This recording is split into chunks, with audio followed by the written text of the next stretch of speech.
Alrighty, hey, welcome into this special talk today with a friend of mine, Sally Prosser. Now, Sally, I met earlier in this year. She came in to one of our coaching programs, and an absolutely amazing journey that she has been on with her business, and the skills that she's got to teach you today are skills that I know that are really, really going to help a lot of business owners out there. Just around the confidence, and so we'll get into that in a little bit, but welcome along, Sally. Thank you very much for joining us today. Great to be here. Hello from Brisbane. Yeah, alrighty, so tell us a little bit about your background and the skills that you've used to be able to find your passion and actually turn it into a business. Tell us a little bit about all of that. Yeah, well, I guess it all started when I was a young child. Don't worry, it's not going to be that long a story. I'm not going to cover every year. But when I was younger, I did speech and drama lessons. So anyone who's familiar, you go along and you learn poetry and drama and go on stage. And because of that weekly lesson, I guess I really took for granted how easy it was for me to speak. Whenever there was a speech at school, I loved it. Whenever they needed somebody to jump up and say thank you on behalf of everybody, I was the one that did it because it came easily to me. And so I didn't really notice when I was younger. Then when I went into TV and radio news reporting, there were a lot of people who said, oh, you know, you're quite good with your voice, what do you do? And I started sharing the things that I'd learned all my life about breathing and the way the vocal cords work and the way resonance works and all of these things, and started giving some advice on the side and had a bit of a side business teaching journalists about voice. Then I moved from journalism into PR, into the corporate world. I worked as a company spokesperson and in the media team, and I discovered that there was just such a need for this kind of knowledge that I'd always taken for granted. I remember coming out of a meeting and somebody approached me who I didn't know all that well and said, oh, Sal, how do you just say what you want to say in meetings? And why do people stop and listen? And I was just totally confused by what she said. I said, what do you mean? And she said, oh, I feel like I don't have the courage to speak up. And so I started giving some hallway advice on, okay, well, this is no good. You know, we've got to sort this out. This is terrible. And a few tips and tricks. And she was like, oh my gosh, that was so good. And then that progressed into me doing different things for the company in terms of interviewing and emceeing and presenting. And I just realized that I really had specialized knowledge and I wanted to turn it into something full time. Mm. And it's also, I think that's one of those great things with business owners these days, is if you can actually find your passion, you know, so mixing that passion with what you're good at and you jam it into a business, all of a sudden you don't have a job anymore, right? And you've just actually got something that you absolutely love doing. So well done on that. So talk about, because I want to talk about the process that we went through with you early on, and how were you feeling when you sort of first came into this going, I've got a problem that I know I can solve, but what did you come to the start of the program with in terms of that feeling of how to actually turn it into the business? Oh, I really had no idea. I didn't even know I was going to leave my full-time job. I just knew that I had something there. I didn't know what it was or how it would work. And it's still very much evolving, but I guess by being in the program, it helped me really find direction and the language around what it is that you know. Mm. Because everybody has an area of knowledge. It's just all about packaging that up in a way that you can share it with other people, isn't it? Absolutely. So, you know, that was the challenge then, and in lots of ways it's still the challenge now. Yeah, and look, it's that framework, right? You know, it's that framework that we build around things within business to then be able to give you as the business owner that clarity, right? That clarity, it's that aha moment of that's how that fits together and that fits together and that fits together, and all of a sudden I've got a product that I can go out and talk about and sell. And you know, so we were talking before us about your tagline that you've got. That there was a framework. So tell us about the framework that you've got now, but you're sort of going, it needs to evolve again. And why does it need to evolve? I guess, or maybe it doesn't. You know, I did a bit of focus grouping it, which is asking a few people at the pub, my friends, what they thought. And Own It, Love It, Release It even though that's my tagline for everyone who might not know, it's Sally Frost, the voice coach, own it, love it, release it. And I was thinking, oh, it's a bit too vague, but in lots of ways, it's actually quite clear. And it's been able to give me the 3 areas that I really teach under. So under owning it, it's where we do all the work around controlling your voice. And we'll talk about a bit more about this later, but getting the right mindset, owning your content, all that sort of thing. Under love it, I do all of my teaching around how we power our sound. So we love our voice by giving it oxygen, by getting rid of tension, by having the vibrations in the right place. So powering our sound comes under that. And then release it is where I do all my teaching about engaging your audience, which is all the fun stuff you can do with your voice to really engage an audience. And so just being able to have that framework, then yeah, it does. It gives you that structure of how you teach, how you sell your product, right? It's a pretty powerful. I've done it with a few clients, and you just get that. You literally get that. Aha! I can see how it all goes together. And yeah, absolutely. And I think one of the hardest things is, and you come across this a lot, and I'm sure everybody watching knows this as well. If you can't 100% know what you do, how can you expect other people to? Absolutely. So a lot of the challenge I find is, somebody once said to me, might it even be you, Paul? I don't know. But, if you can't succinctly describe what it is you do, it's really hard to be able to translate that into getting your customers to know what it is as well. Absolutely. And so basically you've packaged that up. You've been doing this as a side gig, and just recently you've taken that plunge and gone, I'm going to quit my stable job that was paying me consistently, and I'm going to go full time into this. So talk us through some of those emotions that you've gone through in that transition, and how did you get that courage to go, I'm going to do this and I'm going to be successful? Because I would say you've got something pretty unique there, and from what I see, you're going to be successful in that small time that you've gone full time already. Yeah, well, I think that I had lots of things working for me, but I thought about it and made the decision pretty much in 5 days, and have never looked back and never felt like I made the wrong decision. I guess people talk about taking the plunge and having the courage, but I had a business that was already working on the side, so it was a matter of growing what I already had. In voice coaching, there wasn't a huge amount of overheads, so for business owners who have to do a huge outlay for product or premises and things like that, I didn't have that. So I had the comfort that I was able to scale it as I grew. And then beyond that, I've got no kids, no pets, no boyfriend. And it was actually more of a risk just to keep being in my public service job. I'd been there 4.5 years, and I thought to myself, what was I doing? You've got to live. So many people out there are just balls in a pinball machine, I think, just being knocked around by all the decisions from other people. And I was like, no, I'm not going to do that. I really want to take charge of my own choices. And I'm not on the 2-minute noodles yet. It's that decisiveness that sometimes I think that we just stuff around with making decisions, and it actually affects us more, right? And you just have to be decisive. You said 5 days, you decided, and you haven't looked back. And once you throw yourself fully into things, you just have to make it work. You do. And my biggest, I wouldn't say regret, I don't like to use the word regret, but I gave my work a 10-week notice period because I really wanted to make sure they were able to find somebody and, have a good transition. If I had my time again, I would have halved it, because as soon as you've made the mental decision to leave somewhere and go somewhere else, it's very hard to keep your energy there. Yeah. So if I had time again, I would have left sooner. And there was nothing bad about that. It was a fantastic job with a fantastic team, but it's just not the same as working for yourself in something that you truly love. Awesome. All right, well, I absolutely love that journey. And now you're going to share with us some of those finer points and the problems that I work with are business owners, where their business is owning them. And from a lot of that, it's about not having enough customers. And the way you've got to find those customers, you've got to go out and talk to people, right? You've got to do that business development. You've got to go and network. And a big part of that is speaking. And like you said, people don't have the confidence a lot of the time to go out there and sell what they've got. But you're not selling things if you truly believe in what you've got, and also if you've got that confidence to speak.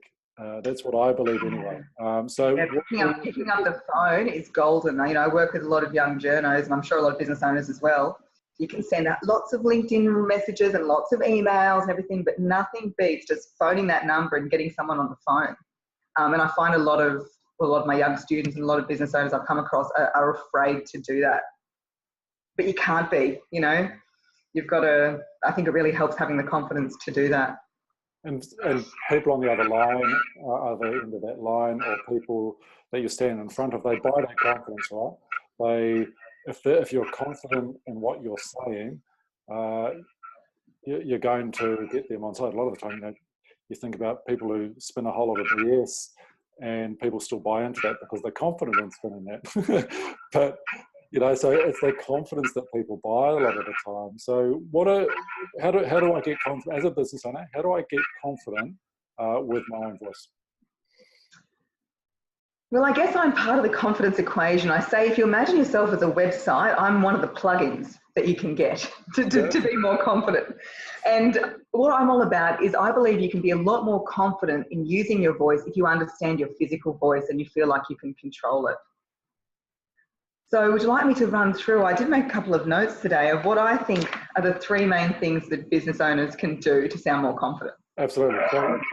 Let's hear these three things. Is now the time. Okay, so my first tip is to deliver phrases on one breath. So what that means, I find a lot of people will speak kind of jerky word for word, like they're trying to think of it as they're saying it. And everyone can relate to this because everybody does it, yeah? Yep. But when we're listening to somebody, if it's very broken up, and it could be because they're looking for the word, and it could also be because we're not breathing deep enough and don't have that oxygen behind our voice, because our voice is a woodwind instrument. It's fueled by oxygen. And I say most people go around speaking on almost empty. They're breathing in the top part of their lungs and they just haven't got that fuel to power their instrument. So if you can deliver the phrase in one breath, it sounds a lot more confident and trustworthy. So let's see if I can think of an example off the top of my head. I really believe that by people being confident in their physical voice, they have more confidence in using it. Now, it might sound a bit funny, but a lot of people do speak like this. Yep. But if you can actually get the thought to drop, and it can take practice as well, and practice in the shower or the car or wherever you can, and you're able to say to somebody when you meet them, well, you know, I believe that if somebody has more confidence in their physical voice, then they've got a lot more confidence in how they can use it. And so when it's delivered on the one breath flow, it doesn't have that broken up sound, because when we hear it, even if we like the content, we subconsciously feel like it's untrustworthy or incompetent. So some politicians used to do it. So without getting into too much politics, Tony Abbott is actually quite a good example of somebody who spoke quite jerky, and didn't matter what his content was, his delivery was a bit like that. Yeah. And, you know, added to perhaps what happened to him. That's really interesting, right? Because when you've got someone else on the other end of the line and you're trying to sell them something, if you're speaking that jerky motion, then they're not going to reply to you in a positive fashion either. So then all of a sudden your confidence gets dented. That's right. And the thing is we often then react to the energy that we're getting. So whether we're speaking to one person on the phone or whether it's a group scenario, we pick up on that energy and we're like, oh God, if they don't like it, we kind of get worse. But the challenge is that the mindset is to say, no, I'm in charge of the energy. I control the energy. And whether it's public speaking or on a phone call, you can turn it around if you remember that you set the energy. Awesome. I love that one. Alrighty. What else have we got? All right. Number 2 is, get rid of the rising inflection, which is the voice of uncertainty. So this is a real Australian habit. And unfortunately, women do it more often than men. And basically, there's two inflections that we have. We have the rising inflection and the falling inflection. And we need them both in speech for everything to make sense. The issue is the rising inflection is often overused. So you might relate to meeting somebody and they'd say, hi, I'm Sally, I'm a voice coach. I live in Brisbane, right? And it's uncertain because we use a rising inflection when we ask a question. And it's not just any question, it's only questions that can be answered by yes or no. It's a bit of an interesting thing, I find. Yeah, okay. Right? So if I say, are you feeling good today? Rising inflection, you can say yes or no. But if I say, how are you feeling today? It actually goes down. I don't say, how are you feeling today? Yeah. Okay. So when we use this rising inflection out of turn, we're essentially asking our audience, the person we're speaking to answer us with yes or no. Wow, interesting. So it's really puts, and you would have been in this situation at the receiving end potentially. It's not a nice feeling. We don't want to be questioned. I relate it back to the gladiator times when everybody's in the arena and they're saying live or die. You know, your audience doesn't want that kind of responsibility. So how do we, and it's because of our subconscious voice. I often say our real voice is a megaphone for our inner voice. So it's so important to get that mindset right first before we can control any of these things. So if we make a phone call, for example, and we say, hi, I'm Sally. I was just hoping I could have a few minutes of your time. What we're really saying is do you like me? Yeah. Do you want to talk to me? Yeah.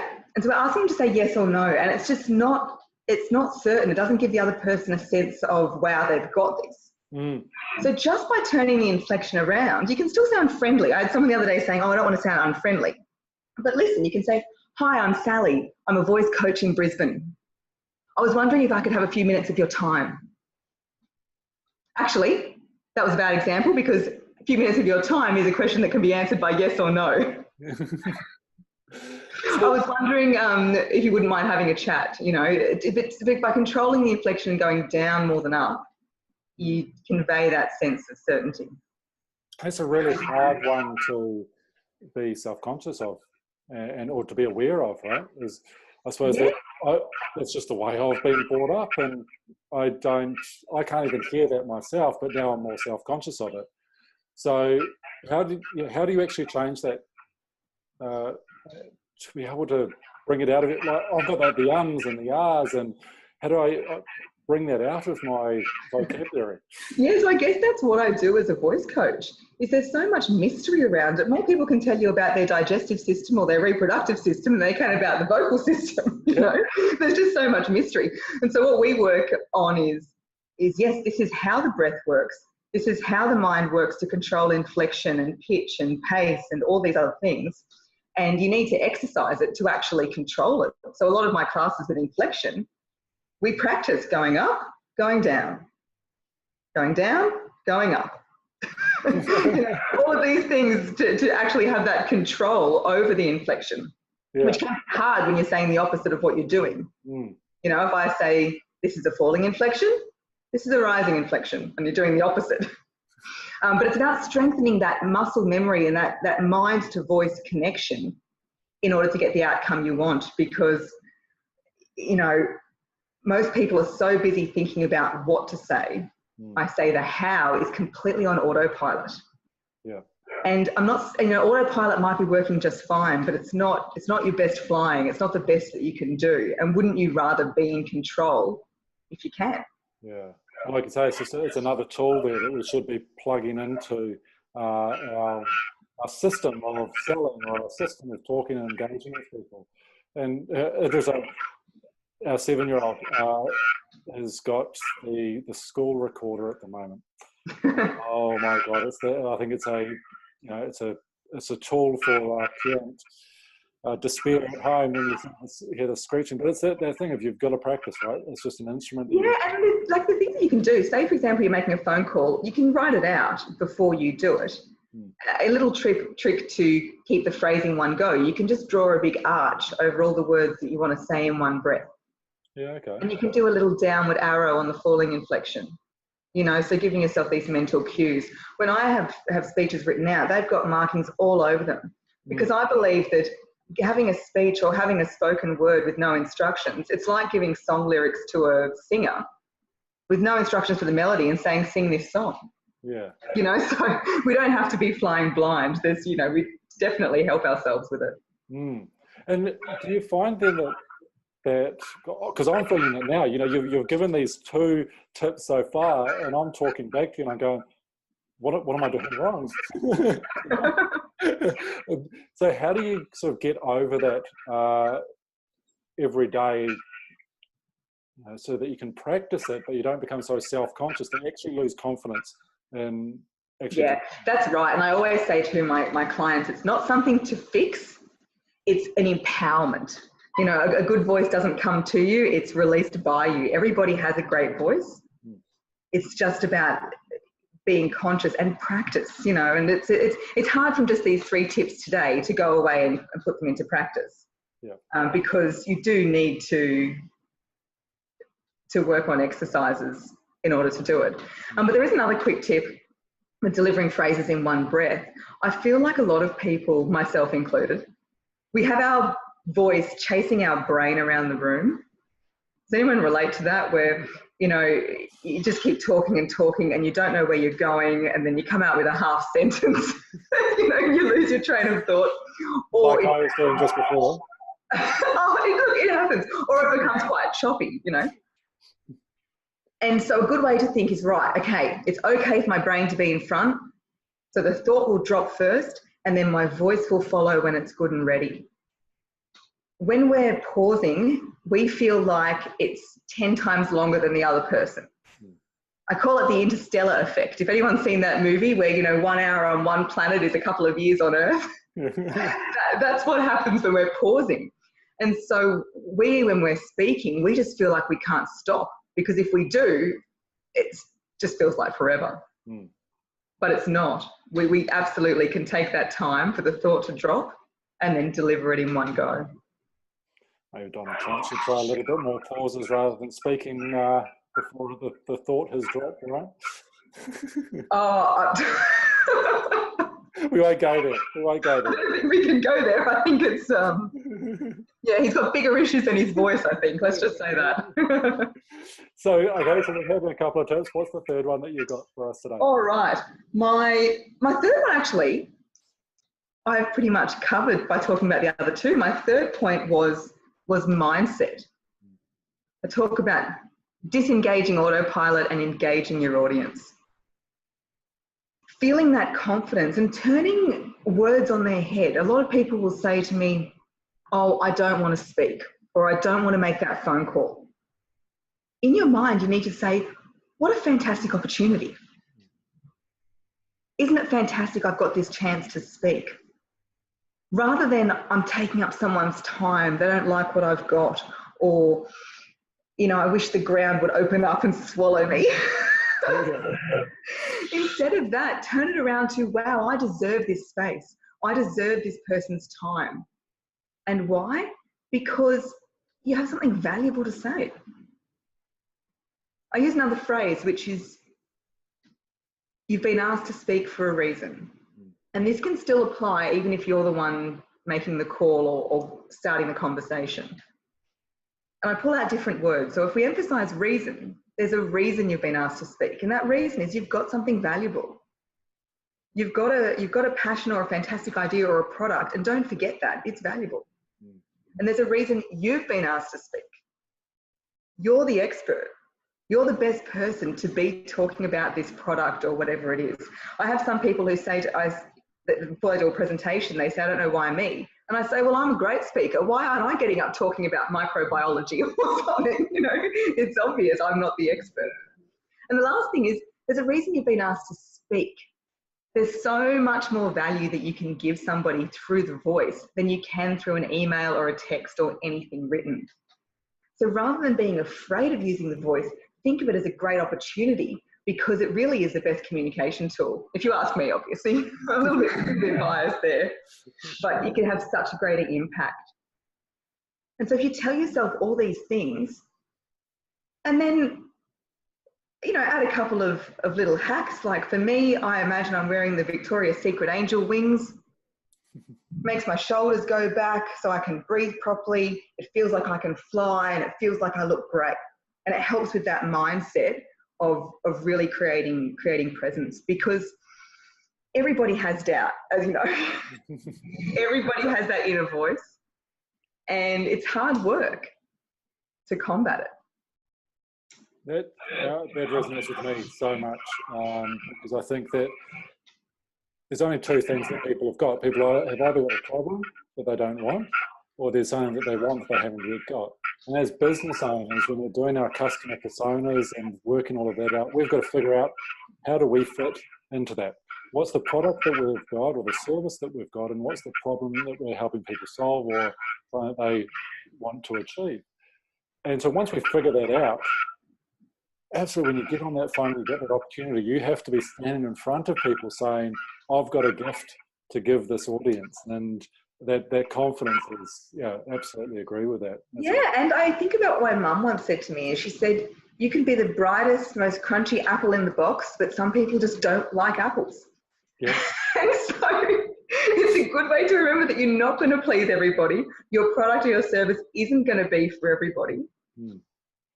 And no one likes rejection, and it is hard to take. But if you just always go back to, I've got something valuable to say, and I do have a problem that people need to solve. It might not be every person on the planet, but the customers are there. So how you just sort of said there about how having that confidence in your voice, that mindset to be able to stand up and speak. But so much of the spoken word, we don't actually hear it. We see a lot of it because of the way in which we move and the way we stand or whatever it is. So how do you sort of combat, or how do you sort of bring some of that into that non-spoken side of the speech, if you like, and how does that come through with your voice as well? Yeah, well, a lot of the work I do is before we even make a sound. So I say sound is often sabotaged before it's even made. So it's a little bit like archery, not that I know that much about archery, more like just year 9 camp or something like that. But pretty much when the arrow is released, it's already decided where it's going to go. It's all because it's all in the setup. And voice is very similar. So we start with the mindset, then that goes to the body. So making sure our posture is right. And it can link into gestures as well. So you'll see a lot of people, and I'm a little bit sitting down too much, but you'll see people who have their elbows glued to their side, and they just gesture like that. Yeah. So being able to take the elbows away. And all of these non-verbals allow the body to receive oxygen better, and oxygen is what fuels the voice. Mm-hmm. And then that's when you can get the sound. So, I don't know if we've got time for all of it today, but it's definitely all part of it. Yeah. And the way you use your body can definitely affect your voice. When I was a TV reporter, I knocked over so many microphones in the voice booth because I was always gesturing out of control on words. And you would have seen with, animated films and things like that, when they're doing the voiceovers, they're standing up and their whole body is moving. And so your voice is mind, body, breathing, vibrations, all these things coming together. No, and I like that last tip in particular about the mindset, because if you've got that mindset, you've got that confidence, so you stand up taller, right? The shoulders come back. Like you say, then it fuels the rest of the process. And if you can have that understanding of where am I going with this, then you can deliver it, like I said, tip 1, and deliver it in complete sentences without the stop-start nature of it all going. And then the second tip around the inflections, and that's a hard one. I can't even, I'm sort of trying to think about not doing it, and then I stumble over my words. So that's a real practice one, right? Yeah, Paul, you don't really do it that much. Actually, you don't. I see it. It is a bit of a millennial thing as well. You'll hear a lot of the young girls do it. Millennials, the problem generation. It really upsets me. It's probably a conversation for another time, but there's so many things, especially young girls, do with their voices, which don't reflect the sort of talented young women that they are. Yeah, yeah, absolutely. Yeah, but I think that, if people walk out, and I really try to make sure this is the case, whether it's a workshop or a presentation or individual coaching, that they walk out feeling like, wow, I've got some powerful knowledge I didn't have before, and I know exactly what I have to do to achieve it. And then when people have that confidence, then as you would know, there's no limit to what they can achieve. It spills over into everything else. Absolutely, it does. Yeah, like it's that if you've got that confidence, it is, you can achieve anything. If you've got a little bit of self-doubt, that self-doubt will hold you back so much, and it comes from through in the way you speak and the actions that you don't take or you do take. And yeah, you've just got to stand up sometimes. Only pull those shoulders back and go, I'm going to do this, and it shows. So absolutely. And I absolutely love what you've shared there, Sally. So thank you for that. Now, I know that you have got a lot of awesome videos that give these little snippets of advice. So tell us, where can people go to find out a little bit more about what it is that you do and get some more of these awesome tips? The best place to start would be my website, which is www.sallyprosser.com.au. Also join me on LinkedIn. I'm everywhere. LinkedIn, Instagram, Facebook, Twitter. But if you go to my website, then that feeds into all of my other channels. And I'd love to hear from anybody. So feel free to join me on LinkedIn and have a conversation. Cool. And I think that whilst you predominantly work with journalists and I suppose a few people who are in those PR roles, but what you shared today really is for anyone who is speaking to anyone else and wants to have, I suppose, a meaningful interaction or convince people of what they're saying is actually worthwhile listening to, right? Absolutely. Yes, I do work with journalists, that's true, but I also work with a range of professions. I work with lawyers, real estate agents, just general business people, a whole host, because as you say, everybody uses their voice to communicate and everybody has potential to improve their impact. Awesome. And I can also attest you've been a great MC for events, having MC'd our event early in the year, and getting, was it about 40 odd people standing up and doing their little voice exercises and probably feeling incredibly self-conscious, but learning an incredible amount as well. So quite a sight to behold with people doing voice exercises around people they don't know, right? Absolutely. Put your iPhone on record and record your voice and play it back. That's a good one to start with as well. Yeah, absolutely. Well, Sally, you've been an absolute star. Thank you for sharing your knowledge with us today. And I, for one, look forward to seeing where this little venture of yours grows to over the next 12 plus months. So thank you very much. Thanks so much, Paul.